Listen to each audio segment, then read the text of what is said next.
ನಮಸ್ಕಾರ. ಮುಖ್ಯಾಂಶಗಳು. ಅಮೆರಿಕಾದೊಂದಿಗೆ ರಕ್ಷಣಾ ವಲಯದಲ್ಲಿ ಸಹಕಾರ, ಬಾಂಧವ್ಯ ವೃದ್ಧಿ, ಬಂಡವಾಳ ಹೂಡಿಕೆಗೆ ವಿಪುಲ ಅವಕಾಶ. ರಾಜನಾಥ್ ಸಿಂಗ್. ಬಿಜೆಪಿಯಿಂದ ಪಶ್ಚಿಮ ಬಂಗಾಳದ ಸಮಗ್ರ ಅಭಿವೃದ್ಧಿಗೆ ಕ್ರಮ, ಚುನಾವಣಾ ಪ್ರಚಾರ ರ್ಯಾಲಿಯಲ್ಲಿ ಪ್ರಧಾನಿ ನರೇಂದ್ರ ಮೋದಿ ಭರವಸೆ. ಬಹುಪಕ್ಷೀಯ ರಾಜಕೀಯ ವ್ಯವಸ್ಥೆ ಭಾರತದ ವಿಶೇಷತೆ, ಉತ್ತಮ ರಾಜಕೀಯ ವ್ಯಕ್ತಿಗಳ ಪುರಸ್ಕಾರ ಅಗತ್ಯ. ಸಚಿವ ಅರ್ಜುನ್ ರಾಮ್ ಮೇಘ್ವಾಲ್. ಇಂದು ವಿಶ್ವ ಗುಬ್ಬಿ ದಿನ, ಗುಬ್ಬಚ್ಚಿಗಳ ಸಂತತಿ ಉಳಿವಿಗಾಗಿ ಎಲ್ಲೆಡೆ ಜಾಗೃತಿ ಕಾರ್ಯಕ್ರಮ.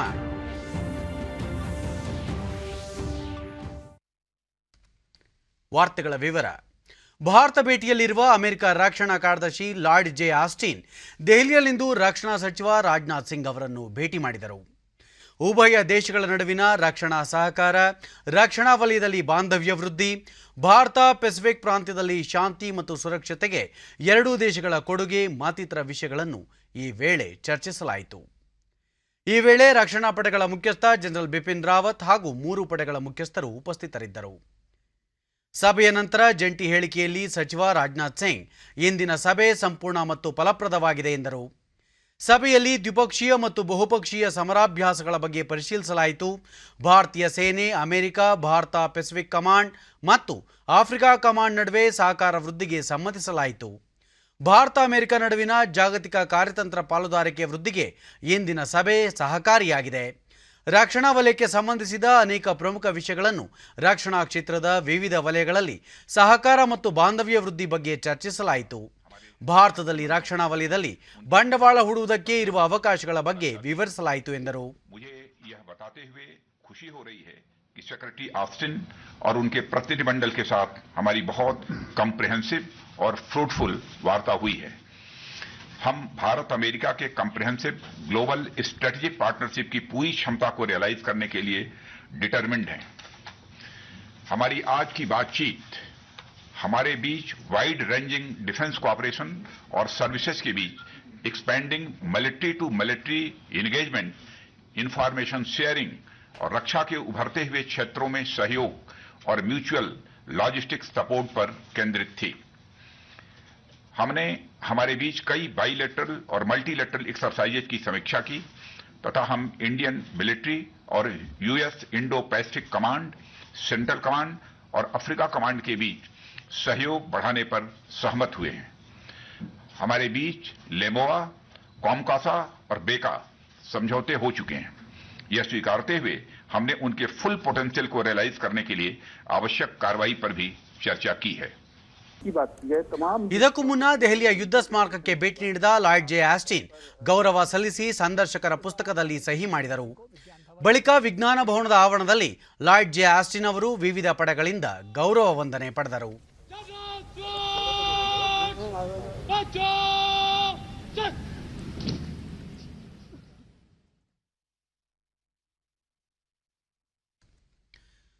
ನಾಲ್ಕು ರಾಜ್ಯಗಳು ಹಾಗೂ 1 ಕೇಂದ್ರಾಡಳಿತ ಪ್ರದೇಶದ ವಿಧಾನಸಭಾ ಕ್ಷೇತ್ರಗಳಿಗೆ ನಡೆಯುತ್ತಿರುವ ಚುನಾವಣೆಗೆ ವಿವಿಧ ರಾಜಕೀಯ ಪಕ್ಷಗಳ ಪ್ರಮುಖ ನಾಯಕರು ಬಿರುಸಿನ ಪ್ರಚಾರ ಕೈಗೊಂಡಿದ್ದಾರೆ.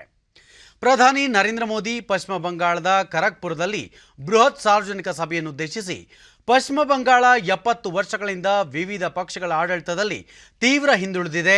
ಬಿಜೆಪಿಗೆ ಈ ಬಾರಿ ಅವಕಾಶ ನೀಡಿದಲ್ಲಿ ಕೇವಲ 5 ವರ್ಷದಲ್ಲಿ 70 ವರ್ಷಗಳಲ್ಲಾದ ಹಿನ್ನಡೆಯನ್ನು ಸರಿಪಡಿಸಿ ರಾಜ್ಯವನ್ನು ಪ್ರಗತಿಯತ್ತ ಕೊಂಡೊಯ್ಯಲಾಗುವುದು. ರಾಜ್ಯದಲ್ಲಿ ಕೃಷಿಗೆ ಉತ್ತೇಜನ, ಶೈತ್ಯಾಗಾರ ಜಾಲಗಳು, ಲಘು ಉದ್ಯೋಗಗಳಿಗೆ ಉತ್ತೇಜನ, ಆರೋಗ್ಯ ಸೇವೆಗಳು, ಗ್ರಾಮೀಣ ರಸ್ತೆಗಳಿಗೆ ವಿಶೇಷ ಒತ್ತು ನೀಡಲಾಗುವುದು ಎಂದರು. मैंने ब्रिगेड मैदान में कहा था कि बंगाल का बीजेपी पर कर्ज है. बीजेपी जनसंघ से निकली पार्टी है. जनसंघ के जन्मदातार नाम की जनसंघ जन्मदातार जन्मदातार नाम की जनसंघ जन्मदातार नाम होच्छे श्यामा प्रसाद मुखर्जी. जनसंघ के जनक इसी बंगाल के सपूत थे. इसलिए अगर यहां सही अर्थ में कोई बंगाल की पार्टी है तो वो सिर्फ और सिर्फ बीजेपी है। बीजेपी के डीएनए में आशुतोष मुखर्जी और डॉक्टर श्यामा प्रसाद मुखर्जी का आचार, विचार, व्यवहार और संस्कार है। इन्हीं संस्कारों को लेकर हम बंगाल के हर क्षेत्र को विकास की नई ऊंचाई पर पहुंचाना चाहते हैं। हम सिर्फ बंगाल में कमल ही नहीं खिलाना चाहते, बल्कि बंगाल के लोगों का भविष्य उज्जवल बनाना चाहते हैं।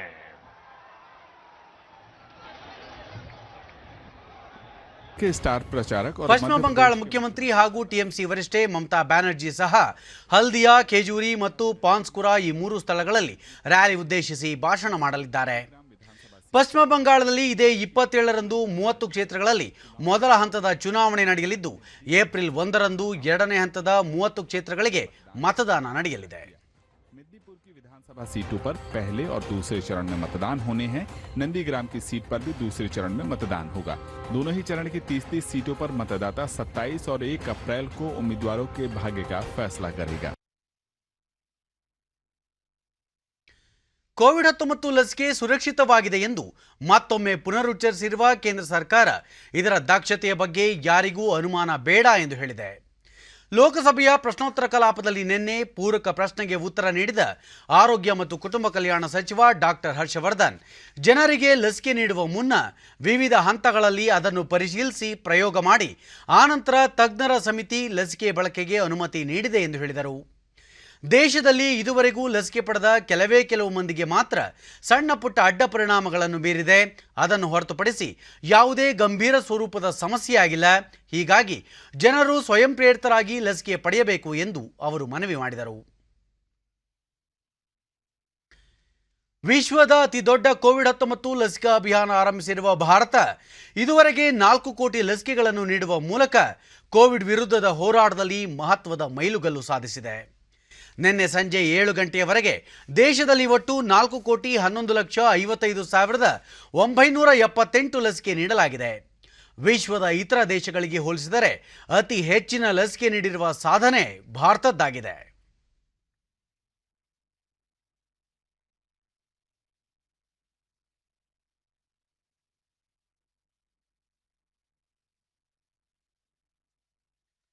ಕೊರೋನಾ ಸೋಂಕು ಹೆಚ್ಚಾಗುತ್ತಿರುವ ಹಿನ್ನೆಲೆಯಲ್ಲಿ ಕೆಲ ರಾಜ್ಯಗಳಲ್ಲಿ ಕಟ್ಟುನಿಟ್ಟಿನ ನಿರ್ಬಂಧಗಳನ್ನು ಹೇರಲಾಗಿದ್ದು, ಆರ್ಟಿಪಿಸಿಆರ್ ತಪಾಸಣೆ ಕಡ್ಡಾಯಗೊಳಿಸಿರುವುದರಿಂದ ಕಳೆದ ಕೆಲ ದಿನಗಳಿಂದ ವಿಮಾನ ಪ್ರಯಾಣಿಕರ ಸಂಖ್ಯೆ ಇಳಿಕೆಯಾಗಿದೆ. ಆದ್ದರಿಂದ ಪ್ರತಿಶತ 80ರಷ್ಟು ಆಸನಗಳನ್ನು ಭರ್ತಿ ಮಾಡಲು ಇಲಾಖೆ ನಿರ್ಧರಿಸಿದೆ ಎಂದು ವಿಮಾನಯಾನ ಸಚಿವ ಹರ್ದೀಪ್ ಸಿಂಗ್ ಪುರಿ ತಿಳಿಸಿದ್ದಾರೆ. ಈ ಕುರಿತು ಟ್ವೀಟ್ ಮಾಡಿರುವ ಅವರು, ವಿಮಾನಗಳಲ್ಲಿ ಬಳಸುವ ಇಂಧನ ಬೆಲೆಯಲ್ಲಿ ನಿರಂತರವಾಗಿ ಏರಿಕೆಯಾಗುತ್ತಿದೆ. ಆದ್ದರಿಂದ ಕೆಳದರ್ಜೆಯ ಮೇಲಿನ ಶುಲ್ಕವನ್ನು 5% ಹೆಚ್ಚಿಸಲು ಸಚಿವಾಲಯ ನಿರ್ಧರಿಸಿದೆ.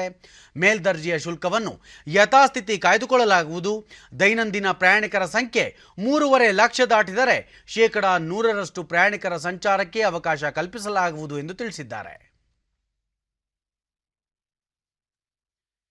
ಮೈಸೂರು ಜಿಲ್ಲೆಯಲ್ಲಿ ಕೊರೋನಾ ಸೋಂಕು ನಿಯಂತ್ರಣ ಕ್ರಮಗಳ ಕುರಿತು ಜಿಲ್ಲಾ ಉಸ್ತುವಾರಿ ಸಚಿವ ಎಸ್.ಟಿ. ಸೋಮಶೇಖರ್ ನಿನ್ನೆ ಅಧಿಕಾರಿಗಳೊಂದಿಗೆ ಸಭೆ ನಡೆಸಿದರು. ಜಿಲ್ಲಾಧಿಕಾರಿ ರೋಹಿಣಿ ಸಿಂಧೂರಿ ಸೇರಿದಂತೆ ವಿವಿಧ ಅಧಿಕಾರಿಗಳೊಂದಿಗೆ ಸಮಾಲೋಚನೆ ನಡೆಸಿ ಸೋಂಕು ನಿಯಂತ್ರಣಕ್ಕೆ ಕೈಗೊಳ್ಳಬೇಕಿರುವ ಮುನ್ನೆಚ್ಚರಿಕಾ ಕ್ರಮಗಳ ಕುರಿತು ಸಚಿವರು ಚರ್ಚೆ ನಡೆಸಿದರು. ಮೊದಲನೇದಾಗಿ ನಾವು ಮಾರ್ಚಿಂದ ಏನು ಕೊರೋನಾ ಸ್ಟ್ಯಾಟಿಸ್ಟಿಕ್ಸ್ ನೋಡಿದ್ರೆ ನಮಗೆ ಈಗಿರುವಂತ ನಂಬರ್ಸ್ ಏನು ನಾವು ನೋಡ್ತಾ ಇದ್ದೀವಿ, ಡಿವೈಡ್ ಮಾಡಿ ಏನು ಇಶ್ಯೂಸ್ ಕೆಲವೊಬ್ರು ಮಾತಾಡ್ತಿದ್ದಾರೆ. ಅದಕ್ಕೆ ಐಸಿ ಕ್ಯಾಂಪೇನ್ ಅನ್ನು ನಾವು ಸ್ವಲ್ಪ ಚೆನ್ನಾಗಿ ಮಾಡಿದ್ದೀವಿ. ವ್ಯಾಕ್ಸಿನೇಷನ್ ಆಗಿದೆ ಅಷ್ಟೇ. ಬರುವ 15 ಡೇಸ್ ನಲ್ಲಿ ಎಲ್ಲರೂ ವ್ಯಾಕ್ಸಿನೇಷನ್ ಮಾಡಬೇಕು ಅಂತ. ಬಳಿಕ ಮಾಧ್ಯಮಗಳೊಂದಿಗೆ ಎಸ್.ಟಿ. ಸೋಮಶೇಖರ್, ಜಿಲ್ಲೆಯಲ್ಲಿ ಕೊರೋನಾ ಸೋಂಕು ಹರಡದಂತೆ ಕಟ್ಟುನಿಟ್ಟಿನ ಕ್ರಮ ಕೈಗೊಳ್ಳಲಾಗಿದೆ. ರಾಜ್ಯ ಮತ್ತು ಹೊರ ರಾಜ್ಯಗಳಿಂದ ಆಗಮಿಸುವ ಎಲ್ಲಾ ವಾಹನಗಳನ್ನು ಚೆಕ್ ಪೋಸ್ಟ್ಗಳಲ್ಲಿ ತಪಾಸಣೆ ನಡೆಸಲಾಗುತ್ತಿದೆ. ಅಗತ್ಯ ಮುನ್ನೆಚ್ಚರಿಕಾ ಕ್ರಮಗಳನ್ನು ಕೈಗೊಳ್ಳುವುದರಿಂದ ಸೋಂಕನ್ನು ನಿಯಂತ್ರಿಸಬಹುದು ಎಂದರು. ಇತ್ತೀಚೆಗೆ ವಿಧಾನ ಮಂಡಲದಲ್ಲಿ ಜ್ವಲಂತ ಸಮಸ್ಯೆಗಳ ಕುರಿತ ಚರ್ಚೆ ನಡೆಯುತ್ತಿಲ್ಲ ಎಂದು ಅವರು ಅಸಮಾಧಾನ ಹೊರಹಾಕಿದರು. ಸಿಡಿ ಪ್ರಕರಣ ಕುರಿತು ಎಸ್ಐಟಿ ಕೂಲಂಕಷವಾಗಿ ತನಿಖೆ ನಡೆಸುತ್ತಿದೆ. ಶೀಘ್ರವೇ ಆರೋಪಿಗಳನ್ನು ಬಂಧಿಸಲಾಗುವುದು. ರಮೇಶ್ ಜಾರಕಿಹೊಳಿ ಆರೋಪ ಮುಕ್ತರಾಗಿ ಹೊರಬರುತ್ತಾರೆ ಎಂದು ಸೋಮಶೇಖರ್ ವಿಶ್ವಾಸ ವ್ಯಕ್ತಪಡಿಸಿದರು. ಸ್ಟ್ರಿಕ್ಟ್ ಆಗಿ ಮಾಡಿ ಅಂತ ಹೇಳಿದ್ರು, ಅದೇ ತರ SP ಅವರು ಕೂಡ ಮಾಡ್ತಾ ಇದ್ದಾರೆ. ಅದೆಲ್ಲ SIT ಅವರು ಸೂಕ್ಷ್ಮವಾಗಿ ಗಮನಿಸ್ತಿದ್ದಾರೆ. ಇದಕ್ಕೆ ಸಂಬಂಧಪಟ್ಟದ್ದು ಎಲ್ಲವನ್ನ ಸೂಕ್ಷ್ಮವಾಗಿ ಗಮನಿಸ್ತಿದ್ದಾರೆ. ಭಾರಿ ಕೆಳ ಹಂತದಿಂದ ಅವರು ವೆರಿಫಿಕೇಶನ್ ಮಾಡ್ತಕ್ಕಂಥದ್ದು ಅವೆಲ್ಲ ಕೂಡ ಮಾಡ್ತಿದ್ದಾರೆ. ದೇಶದಲ್ಲಿ ಕಳೆದ 24 ಗಂಟೆಗಳಲ್ಲಿ 40,953 ಹೊಸ ಕೋವಿಡ್-19 ಪ್ರಕರಣಗಳು ಬೆಳಕಿಗೆ ಬಂದಿವೆ. ಇದರೊಂದಿಗೆ ದೇಶದಲ್ಲಿ ಒಟ್ಟು ಸೋಂಕಿತರ ಸಂಖ್ಯೆ 1,15,55,284ಕ್ಕೆ ಏರಿಕೆಯಾಗಿದೆ ಎಂದು ಕೇಂದ್ರ ಆರೋಗ್ಯ ಸಚಿವಾಲಯ ತಿಳಿಸಿದೆ. ಇದುವರೆಗೆ 1,11,07,332 ಮಂದಿ ಗುಣಮುಖರಾಗುವುದರೊಂದಿಗೆ ಚೇತರಿಕೆ ಪ್ರಮಾಣ 96.12%ಕ್ಕೆ ಏರಿಕೆಯಾಗಿದೆ. ಒಟ್ಟು 2,88,394 ಸಕ್ರಿಯ ಪ್ರಕರಣಗಳಿದ್ದು 2.5%ರಷ್ಟಿದೆ. ಈವರೆಗೆ 1,59,558 ಮಂದಿ ಮೃತಪಟ್ಟಿದ್ದು ಈ ಪ್ರಮಾಣ 1.38%ರಷ್ಟಿದೆ. ಇದುವರೆಗೂ ದೇಶದಲ್ಲಿ 4,20,63,392 ಮಂದಿಗೆ ಕೋವಿಡ್ ಲಸಿಕೆ ನೀಡಲಾಗಿದೆ. ದೆಹಲಿಯಲ್ಲಿಂದು ಅತ್ಯುತ್ತಮ ಸಂಸದೀಯ ಪಟುಗಳಿಗೆ ಸಂಸತ್ ರತ್ನ ಪ್ರಶಸ್ತಿಗಳನ್ನು ನೀಡಿ ಗೌರವಿಸಲಾಯಿತು. ಸಂಸದೀಯ ವ್ಯವಹಾರಗಳ ರಾಜ್ಯ ಸಚಿವ ಅರ್ಜುನ್ ರಾಮ್ ಮೇಘವಾಲ್, ಮುಖ್ಯ ಚುನಾವಣಾ ಆಯುಕ್ತ ಸುನಿಲ್ ಅರೋರಾ, ಸುಪ್ರೀಂ ಕೋರ್ಟ್ ನಿವೃತ್ತ ನ್ಯಾಯಾಧೀಶ AK ಪಟ್ನಾಯಕ್ ಮತ್ತಿತರ ಗಣ್ಯರು ಸಮಾರಂಭದಲ್ಲಿ ಉಪಸ್ಥಿತರಿದ್ದರು. ಅರ್ಜುನ್ ರಾಮ್ ಮೇಘವಾಲ್ ವೈವಿಧ್ಯತೆಯಲ್ಲಿ ಏಕತೆ ಭಾರತದ ವಿಶೇಷತೆ ಎಂದು ಮಾಜಿ ರಾಷ್ಟ್ರಪತಿ ಡಾಕ್ಟರ್ ಅಬ್ದುಲ್ ಕಲಾಂ ಸದಾ ಪ್ರಸ್ತಾಪಿಸುತ್ತಿದ್ದರು. ಅದರಂತೆ ನಮ್ಮ ಪ್ರಜಾಪ್ರಭುತ್ವದ ವ್ಯವಸ್ಥೆಯೂ ಇದೆ. ಅನೇಕ ದೇಶಗಳಲ್ಲಿ ಎರಡೇ ಪಕ್ಷಗಳ ರಾಜಕೀಯವಿದ್ದರೆ ಭಾರತದಲ್ಲಿ ಬಹುಪಕ್ಷೀಯ ವ್ಯವಸ್ಥೆ ಇದೆ. ರಾಜಕೀಯ ವ್ಯಕ್ತಿಗಳೆಲ್ಲರೂ ಒಳ್ಳೆಯವರಲ್ಲ ಎಂದು ಕೆಲವರು ಅಭಿಪ್ರಾಯ ವ್ಯಕ್ತಪಡಿಸುತ್ತಾರೆ. ಆದರೆ ಅನೇಕ ಉತ್ತಮ ರಾಜಕೀಯ ವ್ಯಕ್ತಿಗಳಿದ್ದಾರೆ. ಅಂಥವರನ್ನು ನಾಗರಿಕ ಸಂಘ ಸಂಸ್ಥೆಗಳು ಗುರುತಿಸಿ ಪುರಸ್ಕರಿಸಬೇಕಾಗಿದೆ ಎಂದರು. Yes sir, today the International Day of Happiness, and so we all must be happy, and the Prime Pound Foundation, we thanks to Srinivasan ji and your team that it is not a simple award.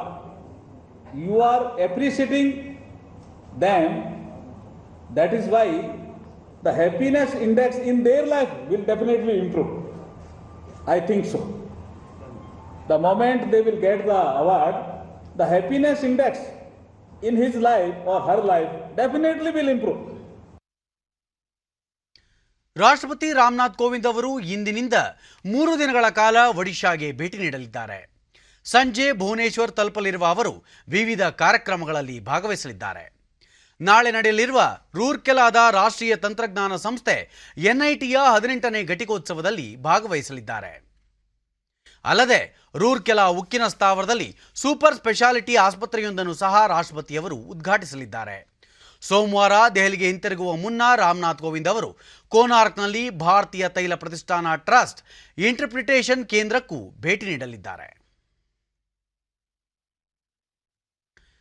Bengaluru ಸಮೀಪದ ಚನ್ನೇನಹಳ್ಳಿಯಲ್ಲಿ 2 ದಿನಗಳ ಕಾಲ ನಡೆದ RSSನ ಪ್ರತಿನಿಧಿ ಸಭೆಯಲ್ಲಿ ಕನ್ನಡಿಗರಾದ ದತ್ತಾತ್ರೇಯ ಹೊಸಬಾಳೆ ಅವರನ್ನು ಸಂಘದ ಸರಕಾರ್ಯವಾಹಕರಾಗಿ ಸರ್ವಾನುಮತದಿಂದ ಇಂದು ಆಯ್ಕೆ ಮಾಡಲಾಗಿದೆ.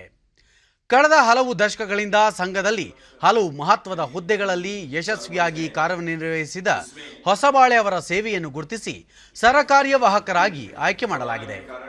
ಶಿವಮೊಗ್ಗ ಜಿಲ್ಲೆಯ ಸೊರಬದಲ್ಲಿ ಪ್ರಾಥಮಿಕ ಶಿಕ್ಷಣ ಪೂರೈಸಿದ ಹೊಸಬಾಳೆ ನಂತರ ಬೆಂಗಳೂರಿನಲ್ಲಿ ಕಾಲೇಜು ಶಿಕ್ಷಣ ಪೂರೈಸಿ ಸಾಮಾಜಿಕ ಕಾರ್ಯಗಳಲ್ಲಿ ತೊಡಗಿಸಿಕೊಂಡಿದ್ದರು. ನಂತರ RSSನಲ್ಲಿ ಸಕ್ರಿಯವಾಗಿ ಗುರುತಿಸಿಕೊಂಡು ವಿವಿಧ ಹಂತಗಳಲ್ಲಿ ಸೇವೆ ಸಲ್ಲಿಸಿ ಇಂದು ಸರಕಾರ್ಯವಾಹಕರಾಗಿ ಆಯ್ಕೆಯಾಗಿದ್ದಾರೆ.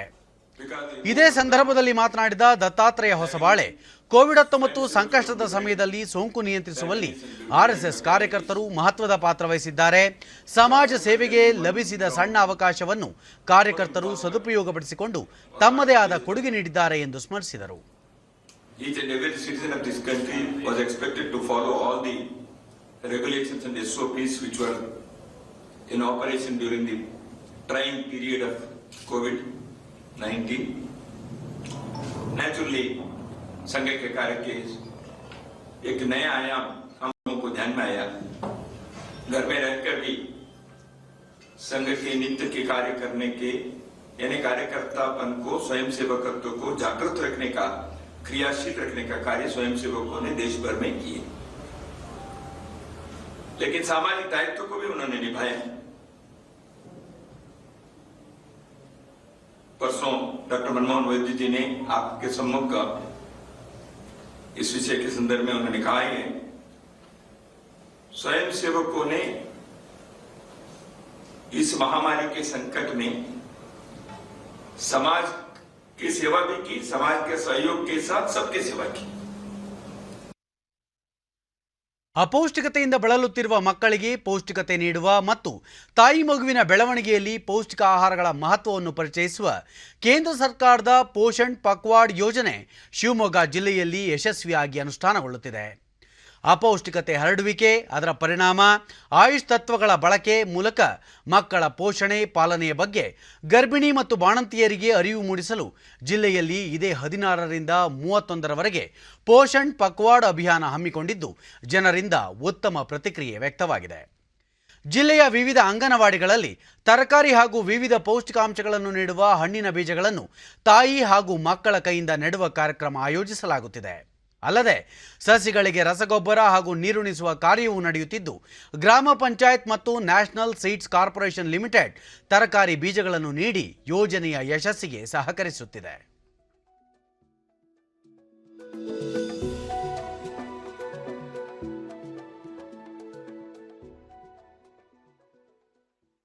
ಪಕ್ವಾಡ ಕಾರ್ಯಕ್ರಮವನ್ನು ಮಾಡ್ತಾ ಡಿಡಿ ನ್ಯೂಸ್ನೊಂದಿಗೆ ಫಲಾನುಭವಿ ಕೂಡ ಪ್ರತಿದಿನ ಒಂದೊಂದು ಕಾರ್ಯಕ್ರಮಗಳನ್ನ ಆಚರಣೆ ಮಾಡ್ತಾ ಇದ್ದೇವೆ. ಇದರಲ್ಲಿ ವಿಶೇಷವಾಗಿ 1000 ದಿನಗಳ ಆರೈಕೆ.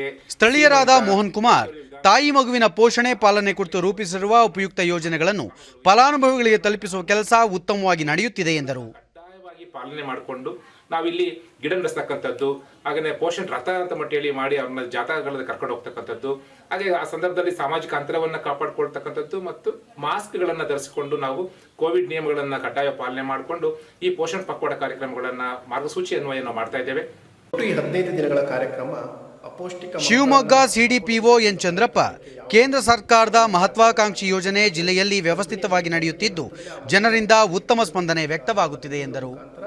ಆ ಮಗು ಹುಟ್ಟತಕ್ಕಂಥ ಮಗು ಪೌಷ್ಟಿಕಭರಿತವಾಗಿ ಹುಟ್ಟಲಿಕ್ಕೆ ಏನೇನು ಅವಶ್ಯಕ ಅವರಿಗೆ ಪೂರಕ ಆಹಾರವನ್ನು ನೀಡಬೇಕು ಅನ್ನೋದನ್ನು ತಿಳುವಳಿಕೆ ಮುಖಾಂತರ ತಿಳಿಸೋದಿರ್ಬೋದು. ಹಾಗೆ ಮಕ್ಕಳನ್ನು, ಈ ಸ್ಯಾಮ್ ಮಕ್ಕಳನ್ನು ಏನು ಅತಿರೋ ಅಪೌಷ್ಟಿಕ ಮಕ್ಕಳು ಅಂತ ಕರಿತೀವಿ, ಆ ಮಕ್ಕಳನ್ನು ಗುರುತಿಸುವ ಮುಖಾಂತರ ಆ ಮಕ್ಕಳಿಗೆ ವೈದ್ಯಕೀಯ ಶಿಬಿರಗಳನ್ನು ಹಮ್ಮಿಕೊಳ್ಳುವುದು, ಹಾಗೆ ಅವರಿಗೆ ಚಿಕಿತ್ಸೆ, ಹಾಗೆ ಅವರಿಗೆ ಪೌಷ್ಟಿಕ ಆಹಾರ ನೀಡತಕ್ಕಂಥದ್ದು ಈ ಅಭಿಯಾನದಲ್ಲಿ ಸೇರಿಕೊಂಡಿದೆ.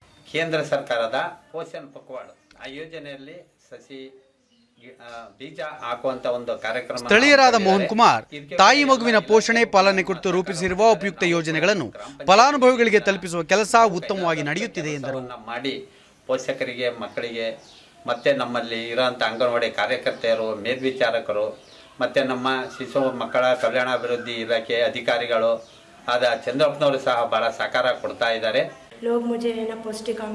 ಫಲಾನುಭವಿ ಹೀನಾ ಮಹಿಳಾ ಮತ್ತು ಮಕ್ಕಳ ಇಲಾಖೆಯಿಂದ ಪೋಷಣ್ ಪಕ್ವಾಡ್ ಯೋಜನೆ ಕುರಿತು ಪ್ರಾತ್ಯಕ್ಷಿಕೆ ಮೂಲಕ ತಿಳಿವಳಿಕೆ ನೀಡುತ್ತಿದ್ದಾರೆ ಎಂದರು.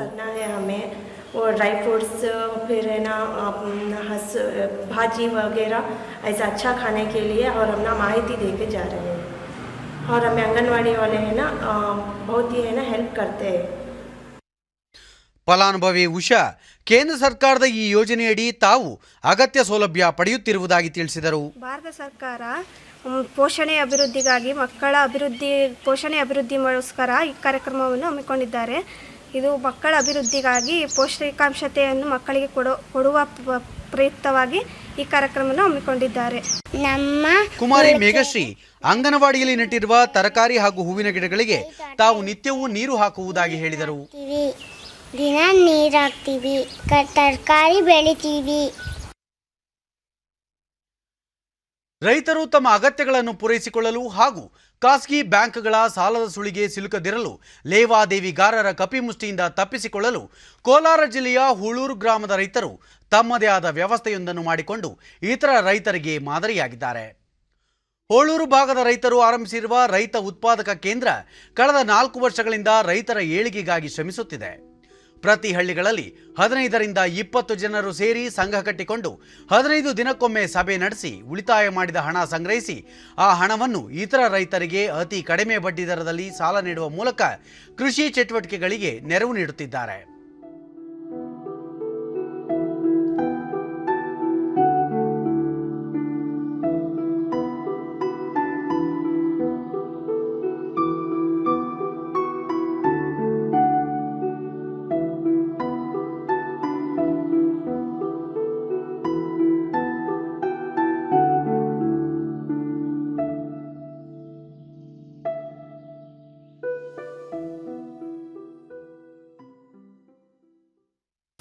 ನಮ್ಮ ಸಂಘದಲ್ಲಿ ರೈತ ಗೋಪಾಲ್ ನುರಿತ ಕೃಷಿಕರು ಮತ್ತು ವಿಜ್ಞಾನಿಗಳ ಮೂಲಕ ಕೃಷಿ ಕುರಿತ ಮಾಹಿತಿ ನೀಡುವ ವ್ಯವಸ್ಥೆ ಮಾಡಿರುವುದು ಅನುಕೂಲಕರವಾಗಿದೆ. ವೈಜ್ಞಾನಿಕ ತಳಹದಿಯ ಮೇಲೆ ಕೃಷಿ ಚಟುವಟಿಕೆ ಮಾಡಿ ಆದಾಯ ಹೆಚ್ಚಿಸಿಕೊಳ್ಳಲು ಕೂಡ ಸಂಘ ಸಹಕಾರಿಯಾಗಿದೆ ಎಂದರು. ಕಟ್ಕೊಂತಾ ಇದ್ದೀವಿ. ಉಳಿತಾಯ 98,00,000 ಆಗಿದೆ ಈಗ 5 ವರ್ಷದಿಂದನೂ ಒಂದೊಂದು ಸಂಘಕ್ಕೆ. ಆ ಸಂಘದಲ್ಲಿರ್ತಕ್ಕಂಥ ದುಡ್ಡನ್ನು ಯಾರಿಗೆ ಅವಶ್ಯಕತೆ ಇದೆಯೋ, ಒಂದು ಗೊಬ್ಬರಕ್ಕಾಗಲಿ, ಬಿತ್ತನೆ ಬೀಜಕ್ಕಾಗಲಿ, ಔಷಧಿಕ್ಕಾಗಲಿ, ಇಲ್ಲ ಸ್ಕೂಲ್ ಫೀಸ್ ಕಟ್ಟಬೇಕು ಮಕ್ಕಳಿಗೆ ಅನ್ನೋದಾದರೆ ಅವ್ರಿಗೂ ಅಲ್ಲೇ ಇಂಟರ್ನಲ್ ಲೋನ್ ಕೊಡ್ತಾ ಇದ್ದೀವಿ.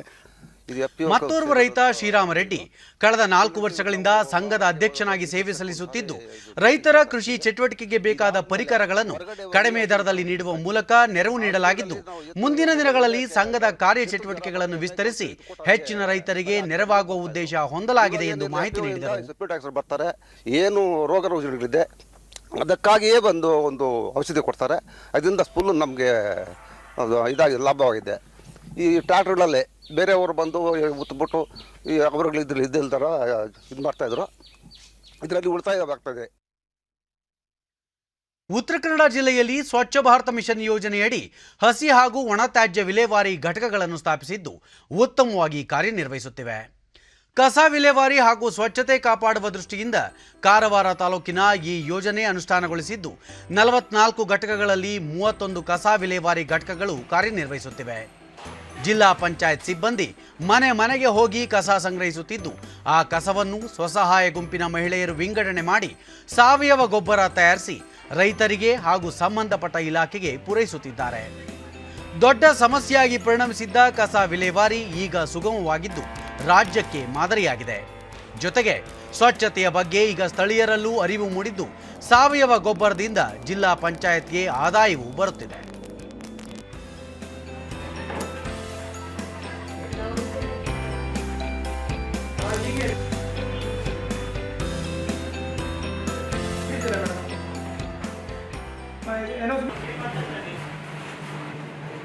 ಸುಮಾರು 16 ಡಿಡಿ ನ್ಯೂಸ್ನೊಂದಿಗೆ ಜಿಲ್ಲಾ ಪಂಚಾಯತ್ ಕಾರ್ಯನಿರ್ವಾಹಕ ಅಧಿಕಾರಿ ಎಂ ಪ್ರಿಯಾಂಗ ಭವಿಷ್ಯದಲ್ಲಿ 3-4 ಪಂಚಾಯತ್ಗಳು ಸೇರಿ ಒಂದೇ ಕಡೆ ಇಂತಹ ಘಟಕಗಳನ್ನು ನಿರ್ಮಿಸುವ ಯೋಜನೆ ಹಾಕಿಕೊಂಡು ಕಸ ವಿಂಗಡಿಸುತ್ತಿದ್ದಾರೆ ಎಂದರು.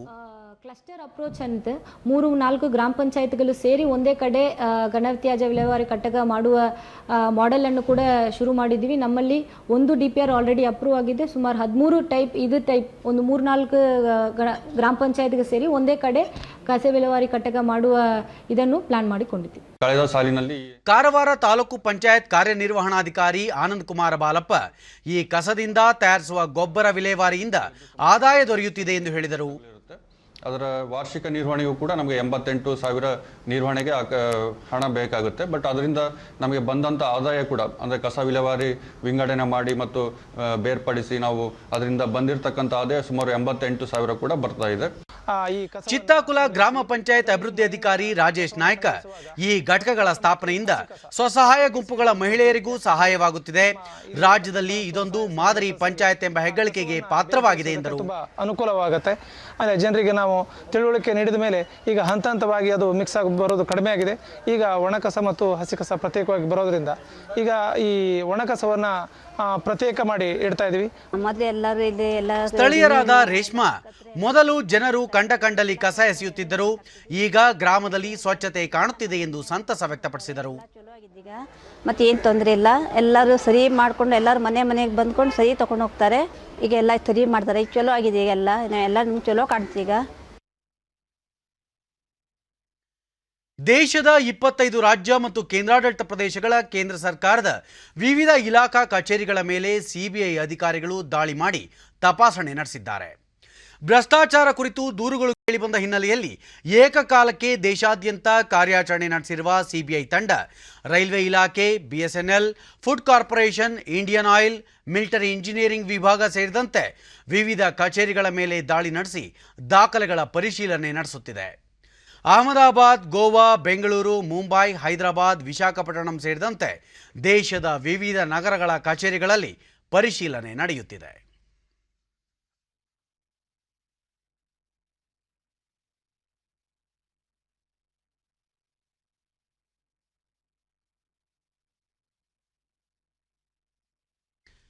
ಇಂದು ವಿಶ್ವ ಗುಬ್ಬಚ್ಚಿ ದಿನ.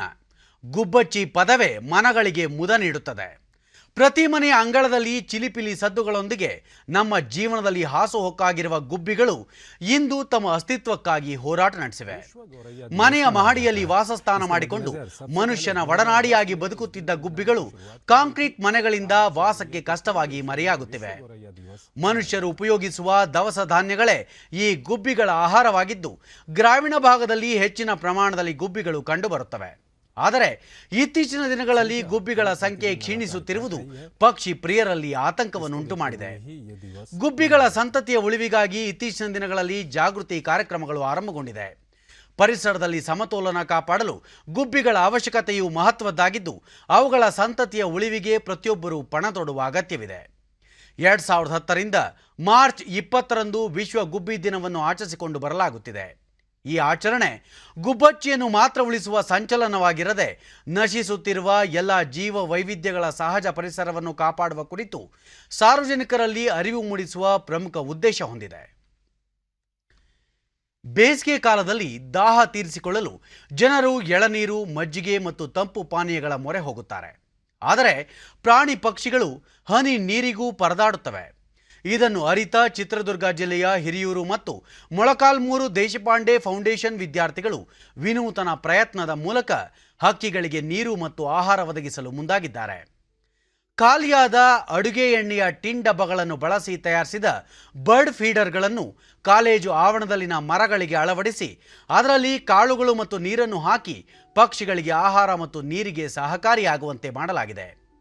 ಎಣ್ಣೆಯ ಡಬ್ಬಗಳನ್ನು 4 ಭಾಗಗಳಲ್ಲಿ ಅರ್ಧಕ್ಕೆ ತೆರೆದು ಡಬ್ಬದ ತಳಭಾಗದಲ್ಲಿ ನೀರು ಶೇಖರಿಸಿಟ್ಟು ತೆರೆದ 4 ಭಾಗಗಳಲ್ಲಿ ಪಕ್ಷಿಗಳ ಸೇವನೆಗೆ ಕಾಳುಗಳನ್ನು ಹಾಕಲು ಚೌಕಾಕಾರದ ತಟ್ಟೆಗಳನ್ನು ನಿರ್ಮಿಸಿ ಅವು ಬೀಳದಂತೆ 4 ಭಾಗಗಳಲ್ಲಿ ಭದ್ರವಾಗಿ ತಂತಿಗಳನ್ನು ಕಟ್ಟಿ ಬರ್ಡ್ ಫೀಡರ್ಗಳನ್ನು ತಯಾರಿಸಲಾಗಿದೆ.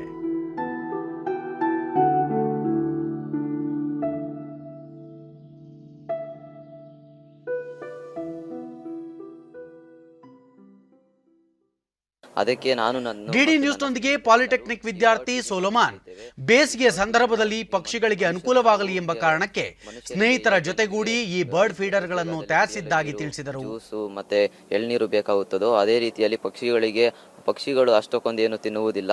ಆದರೆ ಪಕ್ಷಿಗಳಿಗೆ ಅಲ್ಪ ಪ್ರಮಾಣದಲ್ಲಿ ಊಟ ಮತ್ತು ನೀರು ಕುಡಿಯುತ್ತವೆ.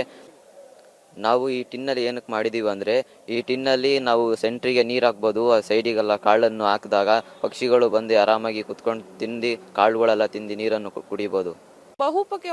ಹಿರಿಯೂರು ಸರ್ಕಾರಿ ಪಾಲಿಟೆಕ್ನಿಕ್ ಕಾಲೇಜಿನ ಉಪನ್ಯಾಸಕಿ ಸಿಎಂ ಸುಷ್ಮಾ ತಮ್ಮ ವಿದ್ಯಾರ್ಥಿಗಳು ಈ ರೀತಿ ಸಮಾಜಮುಖಿ ಕೆಲಸ ಮಾಡುತ್ತಿರುವುದು ಹೆಮ್ಮೆಯ ಸಂಗತಿ. ಮಕ್ಕಳ ಈ ಸೃಜನಶೀಲತೆ ಮತ್ತು ಸೇವಾ ಮನೋಭಾವ ಕಂಡು ಸಂತಸವಾಗಿದೆ ಎಂದರು. ಆದ್ರೆ ಇದರಲ್ಲಿ ನೋಡಿ ತುಂಬಾ ಚೆನ್ನಾಗಿದೆ. ಇದು ಇವರು ಈ ಒಂದು ಐಡಿಯಾ, ಈ ಒಂದು ಕ್ರಿಯೇಟಿವಿಟಿಯನ್ನು ನೋಡಿ ನಮಗೆ ಇಷ್ಟ ಆಯ್ತು. ಅದೇ ರೀತಿ ಈ ಮಕ್ಕಳಲ್ಲಿ ಈ ಒಂದು ಸೇವಾ ಮನೋಭಾವ, ಈ ಸರ್ವಿಸ್ ಮೈಂಡೆಡ್ ಏನಿದೆ, ಇದನ್ನ ನೋಡಿ ನಮಗೆ ತುಂಬಾ ಖುಷಿ ಆಗ್ತಾ ಇದೆ. ಇದೇ ರೀತಿ ಇವರು ಮುಂದುವರಿಸ್ಕೊಂಡು ಹೋಯ್ತು ಅಂದರೆ ಇವರಿಂದ ಸಮಾಜಕ್ಕೆ ತುಂಬ ಒಳ್ಳೆಯದಾಗುತ್ತೆ ಅನ್ನೋ ಒಂದು ಭರವಸೆ ನಮಗೆ ಇದೆ. ಪ್ರಾಂಶುಪಾಲ ಎನ್ ವಾಸುದೇವ್ ವಿದ್ಯಾರ್ಥಿಗಳ ಸರ್ವತೋಮುಖ ಬೆಳವಣಿಗೆಗೆ ಅನುಕೂಲವಾಗಲಿ ಎಂಬ ಕಾರಣಕ್ಕೆ ಪ್ರತಿ ವರ್ಷ ಲೀಡ್ ಫೌಂಡೇಶನ್ ಇಂದ ನಾನಾ ಚಟುವಟಿಕೆಗಳನ್ನು ಮಾಡಿಸಲಾಗುತ್ತದೆ. ಈ ಬಾರಿ ಬರ್ಡ್ ಫೀಡರ್ ತಯಾರಿಸಲಾಗಿದೆ ಎಂದು ಹೇಳಿದರು. ಸೊ ನಿಜವಾಗ್ಲೂ ಅದು ವಾಲಂಟಿಯರ್ಗೆ ವಿದ್ಯಾರ್ಥಿಗಳು ಅವರೇ ಬಂದು ಮಾಡಿ ನಾವೀಗ ಈ ಥರ ಮಾಡ್ತೀವಿ ಅಂತ ಹೇಳಿದ್ದು ನಮ್ಗೆ ಖುಷಿ ಆಯಿತು. ಸೊ ವಿದ್ಯಾರ್ಥಿಗಳು ಈ ಥರ ಮಾಡೋದ್ರಿಂದ ಪಕ್ಷಿಗಳಿಗೂ ಅನುಕೂಲ ಆಗುತ್ತೆ. ಇದರಿಂದ ಇನ್ನೂ ಉತ್ತೇಜನ ಪಡೆದುಕೊಂಡ್ಬಿಟ್ಟು ಲೀಡ್ ಅಕಾಡೆಮಿಯಿಂದ ಅವರು. ಪ್ರಧಾನಿ ನರೇಂದ್ರ ಮೋದಿ ಅವರು ಈ ತಿಂಗಳ 28ರ ಭಾನುವಾರದಂದು ಆಕಾಶವಾಣಿಯ ತಮ್ಮ ಮಾಸಿಕ ಮನ್ ಕಿ ಬಾತ್ ಕಾರ್ಯಕ್ರಮದಲ್ಲಿ ದೇಶದ ಜನತೆಯನ್ನುದ್ದೇಶಿಸಿ ಮಾತನಾಡಲಿದ್ದಾರೆ. ಇದು ಮನ್ ಕಿ ಬಾತ್ನ 75ನೇ ಸಂಚಿಕೆಯಾಗಿದೆ. ಈ ಸಂಬಂಧ ಟ್ವೀಟ್ ಮಾಡಿರುವ ಪ್ರಧಾನಿ, ಈ ಮನ್ ಕಿ ಬಾತ್ ಕಾರ್ಯಕ್ರಮ ಹೊಸ ವಿಚಾರಧಾರೆಗಳು, ಆಸಕ್ತಿದಾಯಕ ವಿಷಯಗಳು ಮತ್ತು ಜೀವನದ ಉನ್ನತಿಗೆ ಪ್ರೇರಣೆ ನೀಡುವ ವಿಚಾರಗಳನ್ನು ಹಂಚಿಕೊಳ್ಳಲು ಒಂದು ಉತ್ತಮ ವೇದಿಕೆಯಾಗಿದೆ ಎಂದು ತಿಳಿಸಿದ್ದಾರೆ. ಈ ಹಿನ್ನೆಲೆಯಲ್ಲಿ ಮನ್ ಕಿ ಬಾತ್ ಕಾರ್ಯಕ್ರಮಕ್ಕೆ ನಮೋ ಆ್ಯಪ್ ಅಥವಾ ಮೈಗೌ ಓಪನ್ ಫೋರಂನಲ್ಲಿ ತಮ್ಮ ಅಭಿಪ್ರಾಯಗಳನ್ನು ಹಂಚಿಕೊಳ್ಳುವಂತೆ ದೇಶದ ಜನತೆಗೆ ಮನವಿ ಮಾಡಿದ್ದಾರೆ. ಜನರು ತಮ್ಮ ಸಲಹೆ ಅಭಿಪ್ರಾಯಗಳನ್ನು ಇದೇ 25ರೊಳಗೆ ಟೋಲ್ ಫ್ರೀ ನಂಬರ್ 1800117800ಗೆ ಕರೆ ಮಾಡಿ ಹಿಂದಿ ಅಥವಾ ಇಂಗ್ಲಿಷ್ನಲ್ಲಿ ದಾಖಲಿಸಬಹುದು ಅಥವಾ 1922 ಸಂಖ್ಯೆಗೆ ಮಿಸ್ಡ್ ಕಾಲ್ ಸಹ ನೀಡಿ ತಮ್ಮ ಸಂದೇಶಗಳನ್ನು ದಾಖಲಿಸಬಹುದಾಗಿದೆ.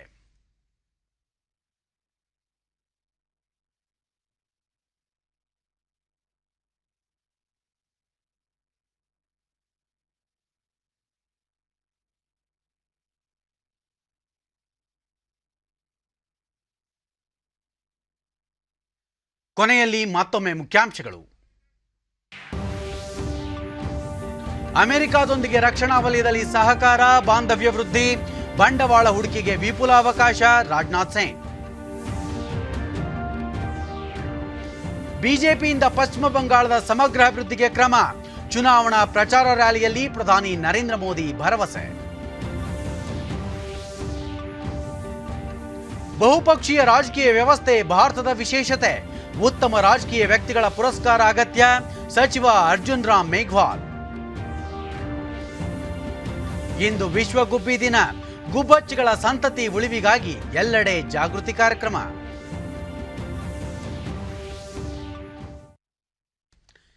ನಮ್ಮ ವಾರ್ತಾ ಪ್ರಸಾರವನ್ನು ನೀವು ಡಿಡಿ ಚಂದನ ನ್ಯೂಸ್ ಯೂಟ್ಯೂಬ್ ಚಾನೆಲ್ನಲ್ಲೂ ವೀಕ್ಷಿಸಬಹುದು. ನಮ್ಮ ಮುಂದಿನ ವಾರ್ತಾ ಪ್ರಸಾರ ಸಂಜೆ 4:30ಕ್ಕೆ. ನಮಸ್ಕಾರ.